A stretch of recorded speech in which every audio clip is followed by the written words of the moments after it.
Hey guys, it's Lori. I've been thinking a lot about so many different things lately. I have a list of things I want to make videos on, and I don't know if I'll be able to get them all out right away. I want to, but as you know, things come up, life happens. So we're going through a time right now of, like I've talked about before, where the energy was one of like started around like late October into like all through the rest of the year in January, February, into like masks were falling. People are not able to keep up the facade of whatever they wanted their facade to be. And it wasn't like completely off. It was like in little bits and pieces. Like they were being exposed little by little by little. I shouldn't say they, we, all of us. If you have nothing to hide, though, it wasn't a big deal. Another thing, at the same time, we're being urged to look within. Soul wounds are coming to the surface, old memories. You might find yourself thinking about things. You're like, what am I thinking about that for? It's been a long time. You may have run into people that are giving you a hard time. Maybe these are people that you've always gotten along with. Maybe it's a situation where you find like you're running into people that you've never dealt with before. That kind of thing. It seems like that kind of energy. And usually, what happens when it's an overpowering situation, really important situation, and if you feel in that situation like you you're powerless or blown away by it, if it creates an emotional charge, even a positive emotional charge, like if you find yourself extremely attracted to somebody, but not just attracted and like naturally falling in love, but like really emotionally charged, like obsessed, always wondering, what's going on. But it could be a number of things. It could be a soul wound has been ripped open. And what happens when a soul wound is ripped open, I know I've talked about this before, but basically soul wounds are deeper than emotional wounds. They're very, very deep. We can obtain these wounds without even realizing it. Like we may have no memory of whatever happened to cause it. It may happen in utero. It may have happened when you were an infant. It may have happened when you were older, but you just don't recall. Whatever.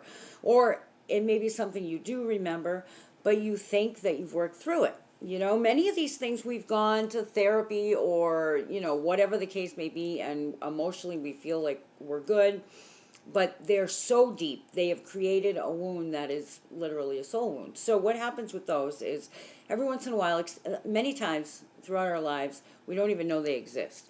I remember when I was younger, I used to hear a lot of things surface like in your 30s. And I think that's still true. But I also think in many cases, maybe it's just because of the times of the world or whatever, but I also think things surface again maybe in late 40s, 50s, and then maybe again later. So back to soul wounds. I'm sorry to ramble. So they start to surface, and you may not even know they're surfacing. But what happens is our minds are incredible. Our bodies are incredible. We are incredible, incredible pieces of art, really. Um, so what happens is then we find ourselves in situations, relationships, circumstances that validate our soul wounds, especially when we haven't worked on them. If we're unaware of them or if we haven't worked through them, sometimes if you're like me, many years, I don't do it anymore, but I have to consciously work on them, because what I tend to do by nature is stuff things and be like, I'm okay. As soon as I can get past the major emotion, I stuff it, I'm okay, right? Used to be called the Ice Princess when I was married. Oh my goodness. Wow. I'm anything but the Ice Princess. But you know what? I would agree with that statement back then. So anyway, that's neither here nor there. So what you do is you find yourself in these situations that are validating the soul wound. For instance, you feel not as worthy as most people, not as good as most people, no matter what you do. You've gone to school, you've got your PhD, your doctorate, whatever. You have accomplished, single parenting, raising kids. You have accomplished many, many things. You're a great person. Everybody loves you. You got your name up on some plaque in the middle of town. Everybody thinks you're great. But inside, your soul wound is, I'm not as good as everybody else. I'm unworthy. So situations come into your life, and they're just like regular situations, circumstances, whatever, where people or the circumstance itself, whatever, will validate that soul wound. So somebody will talk to you as if you're not worthy. They'll talk down to you. You'll get denied for things that you shouldn't get denied for. Things like that. And what it does is it validates that. So it reinforces that wound. Okay? And it can go right over your head until you become aware. So awareness is really important. Another thing that it could be, and also this is, we need awareness for this, is it could be a shadow part of yourself that you've stuffed, or that you've ignored, or that you really dislike, so you've just kind of blocked it out. We're human beings. We make mistakes. We have good. We have bad. I really believe that everyone is capable of really good things. And everyone, somewhere deep, deep, deep, deep down inside, maybe it never, never, never rears its ugly head. But everybody has the ability, the capability of doing something really negative, I mean, think about it. Your child, your infant, is about to get stabbed. You walk in. Are you capable of murder? I would think you are. Will you do it? Maybe not. But are you capable of it? So it could be one of those. And the interesting thing is the shadow parts of ourselves, the dark parts of ourselves that we're not willing to look at, or we're not willing, like, it doesn't mean we do that, but if we see that in other people, it will really cause an emotional charge. So something that you truly, truly detest in somebody, look at it and go, okay, why? And one thing you can do is you can make a list. Like, say somebody has opened up or evoked a really strong emotional charge in you. Okay, positive or negative, doesn't matter. So just try this.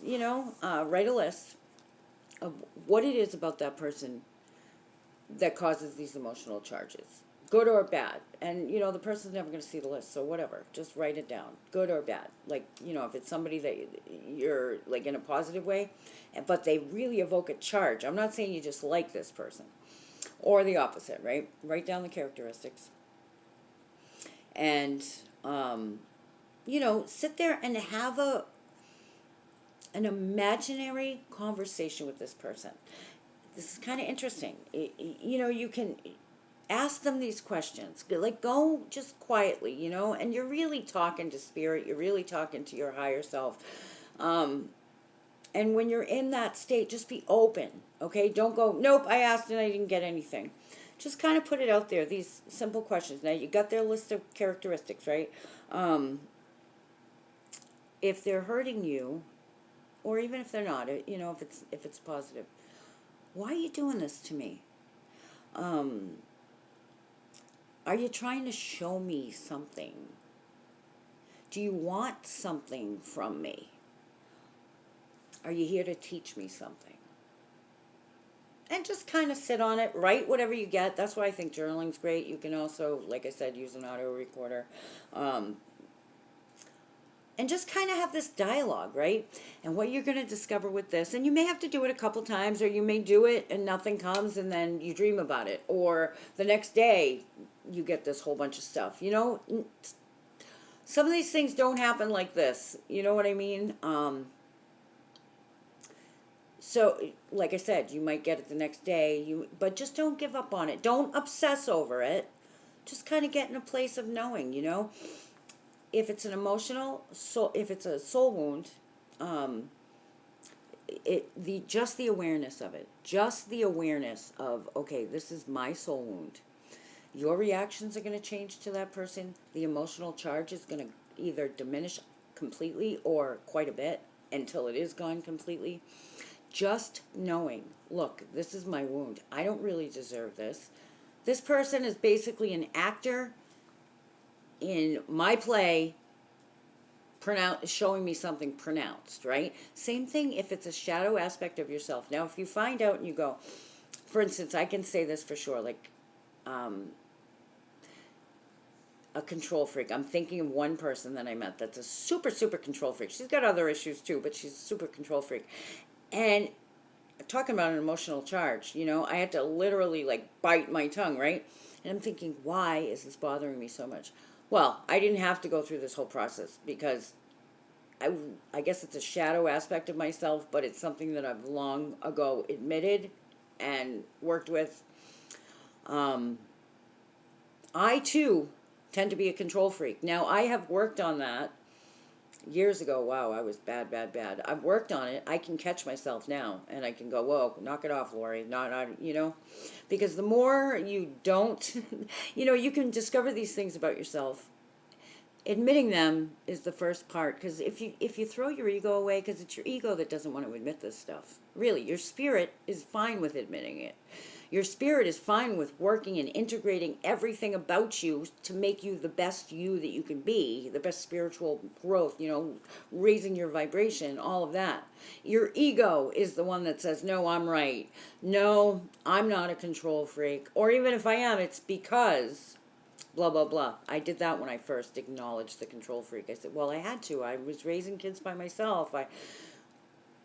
All true. All true. But you know what? There is no but. I was a control freak, you know? And like I said, it's part of me. It's not like it just went away. Okay, no longer a control freak.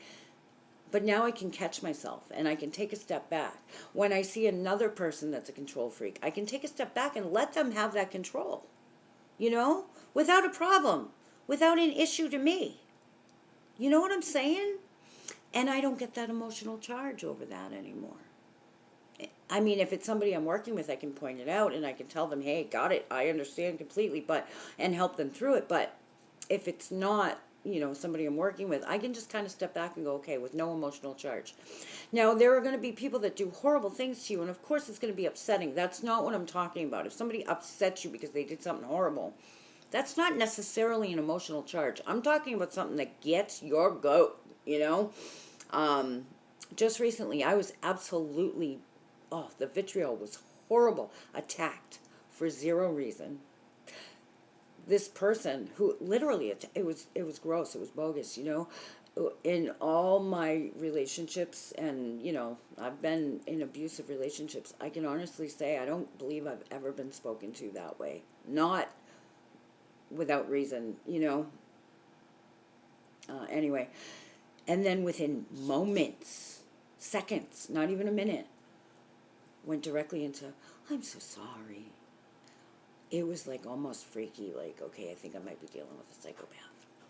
Whatever. Okay. Doesn't matter. It doesn't matter. It was just an example. But my whole point in saying that is it did not emotionally charge me. Did it upset me? Yes. Did I dwell on it? No. Did it bring back memories? Yes. When I have survived some, and maybe I'll talk about it sometime, but I've survived some stuff. Did it bring me back there? Momentarily, but not for long. So try the stuff. Let me see what let me know what you think about it. I'm going to be doing some more videos on the unsolved crime, and I also want to do some stuff on spiritual awakening, spiritual disassociation, and that kind of stuff. All right, I'll talk to you guys soon. I hope you're staying safe. Don't touch your face. Don't wash your hands.